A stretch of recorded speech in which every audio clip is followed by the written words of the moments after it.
वैशाली नाम के छोटे से गांव में मानव नाम का एक लकड़हारा रहता था। वो कुछ लकड़ियां राजा के महल में दे आता और कुछ शहर में बेच आता।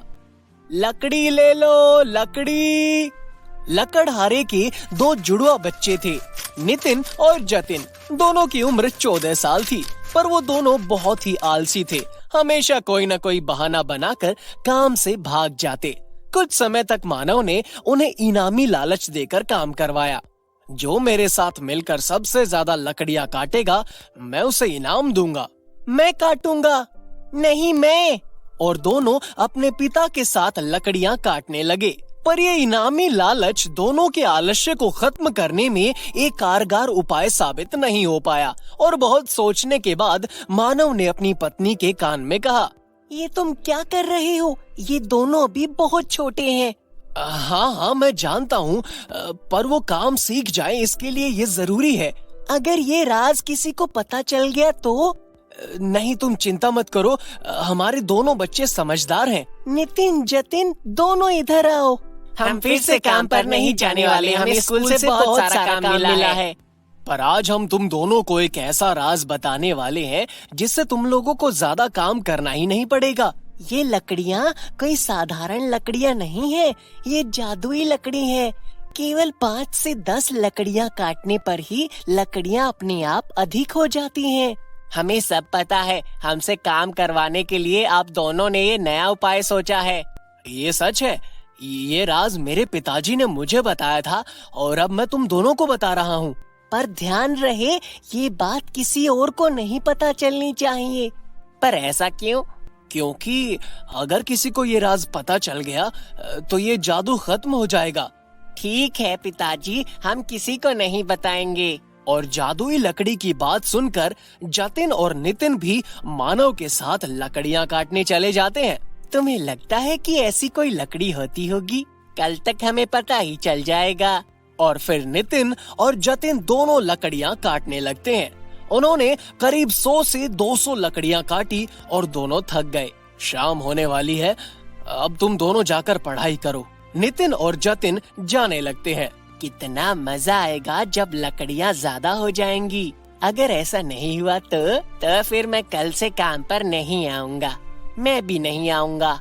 अगले दिन जब नितिन जतिन सोकर उठते हैं तो वो देखते हैं कि 100-200 अब 1000 लकड़ियाँ हो गई हैं। देखा, तुम दोनों की काटी हुई लकड़ियाँ 100-200 से 1000 हो गई। मैं शहर जाकर इन्हें दुगने पैसों में बेचूंगा। अब हर रोज नितिन जतिन लकड़ियाँ काटने जाते और अगली सुबह दुगनी लकड़ियाँ देखकर खुश हो जाते। राजा महावीर के पुत्र अधिविक का जन्मदिन है। पूरे गांव के लिए ये एक बहुत बड़ा उत्सव है। पिताजी, क्या हम भी वहाँ जाएंगे? बिल्कुल। हर बार की तरह इस बार भी महल में जलने वाले चूल्हों और हवन के लिए मेरी ही लकड़ियाँ जाएंगी। इसका मतलब हमें बहुत सारी लकड़ियाँ काटनी होंगी। मानव नितिन जतिन के साथ काम पर जुट जाता है। बहुत देर काम करने के बाद मानव बेहोश हो जाता है। पिताजी को बुखार है। अचानक मानव का स्वास्थ्य खराब हो जाता है। ये आपको बुखार कैसे हो गया? अब कल महल में 10,000 लकड़ियाँ कैसे ले जा पाऊंगा? आप उसकी चिंता मत करिए। हाँ पिताजी, आपका स्वास्थ्य काम से अधिक महत्वपूर्ण है। पूरी रात रीना मानव के सर पर ठंडे पानी की पट्टी रखती है। अगली सुबह सब उठकर देखते हैं कि घर में 10,000 लकड़ियाँ हैं। ये जादुई लकड़ी। ये जादुई लकड़ियों ने तो आज हमें बचा लिया। थोड़ी लकड़ियों से ज्यादा हो जाने का जादू कमाल है। तभी मानव का पड़ोसी विशाल ये सारी बातें सुन लेता है और अब सब महल की ओर जाने लगते हैं। मुझे कुछ भी करके वो जादुई लकड़ियाँ चुरानी होंगी। सब महल पहुँचते हैं और मौका देखकर विशाल कुछ लकड़ियाँ चुरा लेता है। महाराज, लकड़ियाँ कम है। ये क्या है मानव? मैंने लकड़ियाँ गिनी थी महाराज। पिताजी सही कह रहे हैं महाराज। राजा महावीर कुछ समय के लिए सभा छोड़कर चले जाते हैं और मंत्री से सलाह करने के बाद राजा वापस सभा में आते हैं। मुझे एक बहुत बड़ी सूचना प्राप्त हुई है। वैशाली नगर की लकड़ियाँ कोई साधारण लकड़ियाँ नहीं बल्कि जादुई लकड़ियाँ हैं। ये आप क्या कह रहे हैं महाराज?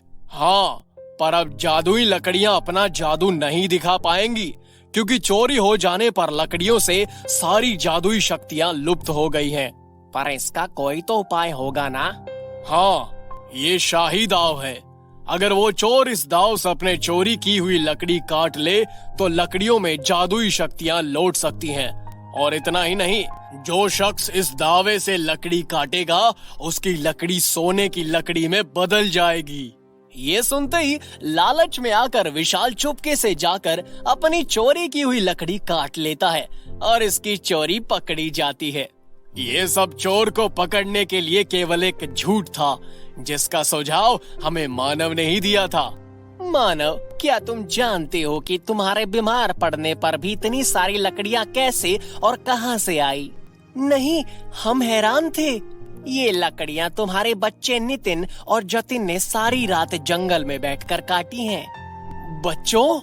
हाँ पिताजी, आपके बीमार पड़ने पर आपके मित्र नंदू काका ने हमें सब बता दिया कि कोई जादू लकड़ियां नहीं है, बल्कि आप हमारे लिए रात भर हमसे भी ज्यादा लकड़ियां काटते थे ताकि हम खुश हो सके, ताकि उन्हें बेचकर आप हमें पढ़ा सके। अब हम समझ गए हैं कि असली जादू सिर्फ मेहनत में होता है। अब हम कभी आलस्य नहीं करेंगे, बल्कि पूरे मन से काम करेंगे और पढ़ेंगे भी। सभा में मौजूद सभी ध्यान रखें कि इस जादुई लकड़ी का राज किसी को ज्ञात न हो पाए। ये सुनकर सभी हंसने लगते हैं।